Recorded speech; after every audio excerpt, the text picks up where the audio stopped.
Alright, y'all, so next up we got the Minnesota Timberwolves versus the Phoenix Suns. In this series, Minnesota had lost the season series 0-3. So Phoenix has won 3 games to 0.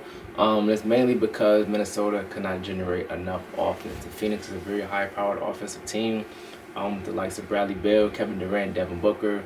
Those are 3 Hall of Fame level scorers, so it's hard to guard all 3 of those guys. With Cat though, because Cat was injured for like the last month or so, so he's obviously coming back for this series.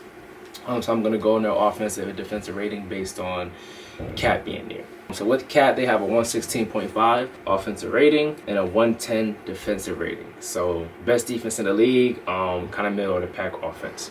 Versus the Suns this year, however, Anthony Edwards hasn't been great. He's only averaging 14 points per game, shooting 31% from the field, 27% from 3. So hasn't seen his best days versus Phoenix at all. Naturally, every game they've pretty much gotten blown out. So entering the fourth quarter, in the first game, they were down by 11. Second game, entering the fourth quarter, Minnesota was down by 16. And the third game they played, when they reached the fourth quarter, they were down by 28. So not really close games by the time the fourth quarter came around. Well, that's because of Phoenix shot making. Minnesota kind of bring a 2 to the ball. So when I say bring a 2 to the ball, that's them they don't always have to double, but them kind of loading up on the big 3 of the Phoenix Suns. And Devin Booker and Kevin Durant do a lot of post-ups, so when they load up, the opposite side is usually always open. So those are like shooters like Grayson Allen, Eric Gordon. When you start getting those guys hot, the Suns are very, very, very tough to beat.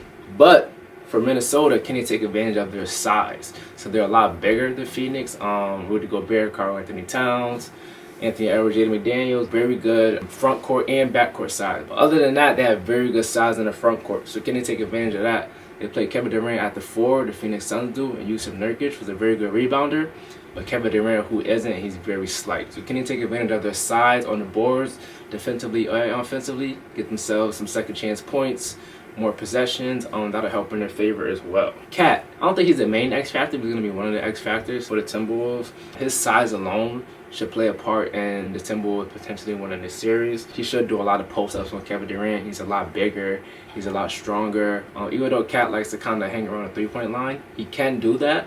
But I think he more so needs to do that when Anthony Edwards gets doubled, or they bring 2 to the ball, Anthony Edwards, because the Suns will do that as well, just because the Timberwolves don't have great shot makers and creators other than Anthony Edwards. So for example, on spot-up situations, Jaden McDaniels starting 3 for the Timberwolves, averaging 0.99 points per possession on spot-ups. Not the worst in the league, but obviously not great either. Mike Conley, who's actually a 44.2% 3-point shooter, which is tops in the league, but he doesn't shoot enough of them very often. It's not very aggressive in spot-up situations or off the pick and roll, which I think he will need to be in order to kind of keep Phoenix honest on defense.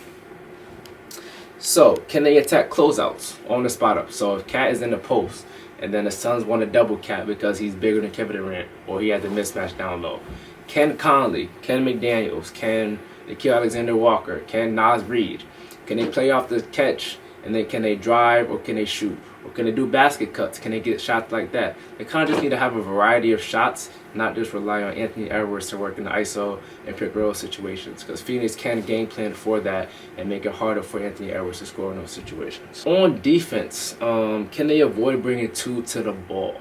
So can they play Kevin Durant, Bradley Beal, Devin Booker straight up? All right, don't double, don't blitz them.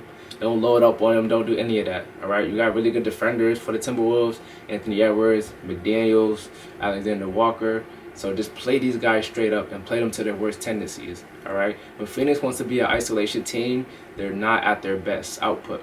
All right. When they move the ball and they share the ball, they're actually one of the best teams in the NBA. They led the league in assists at 25 assists per game, which many people probably didn't know that because they have a bunch of ISO scorers. So can Minnesota do that? Can they avoid bringing 2 to the ball, play these guys straight up in our offense? Can they get some spot-up situations? Can guys make shots? Can guys cut? Can they get some good ball movement? I think if they do that, they'll be good. I got faith in Anthony Edwards. I think he'll average a good 25 to 30 points a game.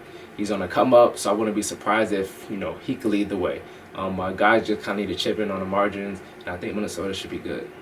Okay, for the Suns side, versus Timberwolves this year, they had an offensive rating of 126, the defensive rating of 109. So they actually been locking the Timberwolves up.